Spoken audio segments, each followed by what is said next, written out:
आज के समय में हर कोई ये सोचता है कि उसका अच्छा समय कब आएगा। हम दूसरों की सफलता को देखकर जलते रहते हैं और सोचते हैं कि सब कुछ उन्हीं के साथ अच्छा हो रहा है, हमारे साथ कब अच्छा होगा। इस चक्कर में हम भगवान को कोसने लगते हैं। ये नहीं सोचते कि भगवान ने हमें एक जैसा बनाया है, उसने कोई पक्षपात नहीं किया। प्रॉब्लम हमारी सोच में है और सूझबूझ में है, हम उसका किस तरह से प्रयोग करते हैं।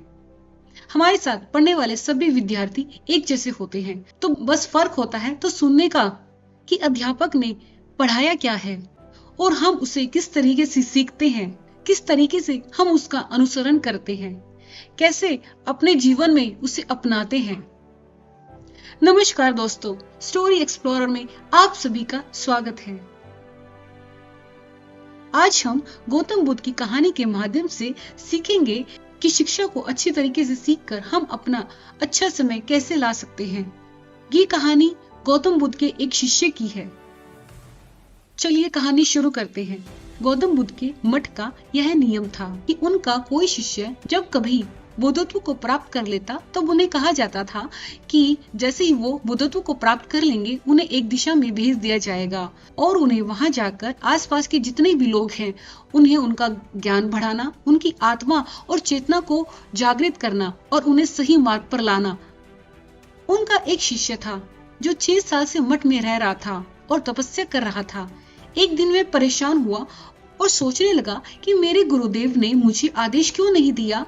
इसी बात पर नाराज होकर वह गौतम बुद्ध के पास गया और कहने लगा, मेरी तपस्या में ऐसी क्या कमी रह गई? क्या मैंने ज्ञान अर्जित नहीं किया और अब तक आपने मुझे आदेश नहीं दिया कि जाओ जाकर किसी दूसरी जगह पर अपना ज्ञान बांटो? क्या मैंने बुद्धत्व को प्राप्त नहीं किया है? तभी गौतम बुद्ध ने शिष्य से कहा, सुनो, तुम्हें थोड़ा और समय लगेगा, यही समय बिताओ। यह बात सुनकर वह शिष्य चिढ़ गया। वो कहने लगा कि गुरुदेव, आपके ज्ञान में कमी रह गई है और आप मुझे ज्ञान नहीं दे पाई।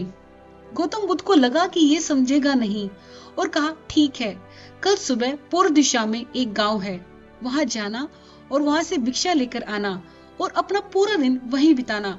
कोशिश करना कि वहां के लोगों को थोड़ा सा ज्ञान बांटो और आकर मुझे बताना कि तुम्हारा अनुभव कैसा रहा।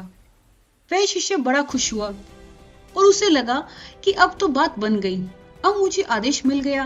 और वह दूसरे ही दिन सुबह पूर्व दिशा की ओर उस गांव में चला गया और शाम में जब वह वापस आया तो उसके हाथ में पट्टी बंधी थी और हाथ पैरों पर चोट के निशान थे। ये देखकर गौतम बुद्ध ने शिष्य से पूछा कि ये क्या हाल कर लिया। तब उसने बताया कि आपने मुझे कैसे गांव में भेज दिया। वहां पर जब मैंने भिक्षा मांगी तो लोग मुझे डांटने लगे और भगाने लगे। एक व्यक्ति ने सिर्फ वहां पर मुझे भिक्षा दी, वो भी जमीन पर फेंक कर, और कहा कि ले जाओ इसको। इतने बुरे गांव में आपने मुझे ज्ञान बांटने के लिए भेजा।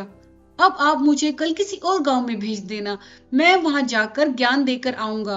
गौतम बुद्ध ये सुनकर थोड़ा मुस्कुराए और उन्हें तो पता था कि कुछ नहीं कर पाएगा और कहा कि ठीक है, अगले दिन तुम किसी और गांव चले जाना, लेकिन एक दिन के बाद जाना और एक दिन मठ में ही रुके रहना।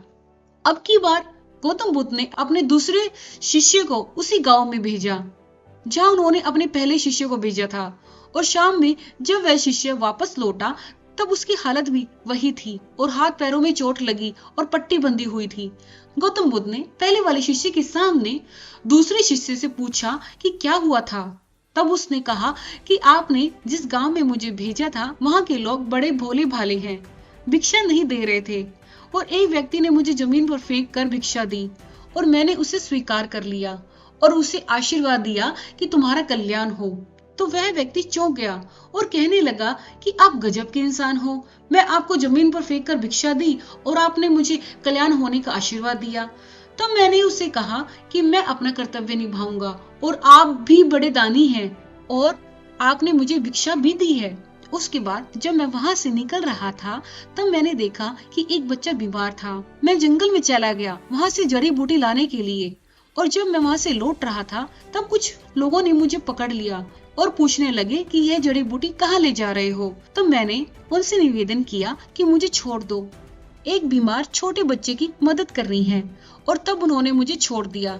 जब मैं गांव में वापस जाकर उस बच्चे की मलहम पट्टी कर रहा था तो तभी गांव वाले मुझ पर हमला करने लगे।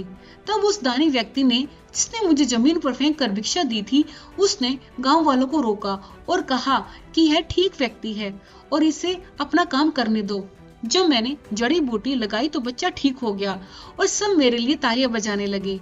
सभी गांव वाले कहने लगे कि कल फिर आइएगा।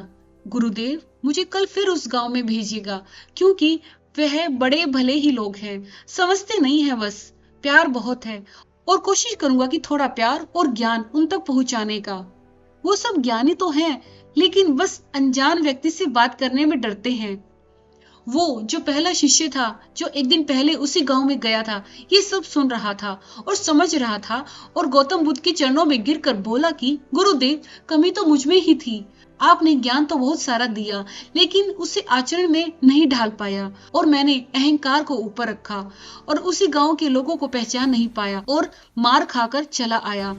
लेकिन मार तो इन्होंने भी खाई थी, लेकिन इनमें अहंकार नहीं था और ये समझ चुके हैं कि वे लोग भोले भाले हैं और हमें उनसे अलग तरीके से व्यवहार करना होगा और ज्ञान को आचरण में ढालकर उन लोगों तक पहुंचाना होगा। इस कहानी से हमें ये सीख मिलती है कि अच्छा इंसान बनने पर ध्यान दीजिए, अच्छा समय अपने आप चला आएगा। हम अच्छा समय लाना चाहते हैं, लेकिन अच्छा इंसान नहीं बन पाते और सारी गड़बड़ बस यही हो जाती है। दोस्तों, गौतम बुद्ध ने अपनी इस कहानी के माध्यम से हमें एक सीख देने को कहा है कि हम अपने जीवन को कैसे सुधार सकते हैं, कैसे एक अच्छा इंसान बन सकते हैं, किस तरीके से हम दूसरों की मदद करके अपने में सुधार ला सकते हैं, दूसरों का प्यार पा सकते हैं। अगर आपको ये कहानी अच्छी लगी हो तो इसे लाइक कीजिए और ज्यादा से ज्यादा शेयर करें। ऐसे ही प्रेरणादायक वीडियो देखने के लिए हमारे चैनल को अभी सब्सक्राइब करें। मिलते हैं एक ऐसे ही वीडियो के साथ, तब तक के लिए धन्यवाद।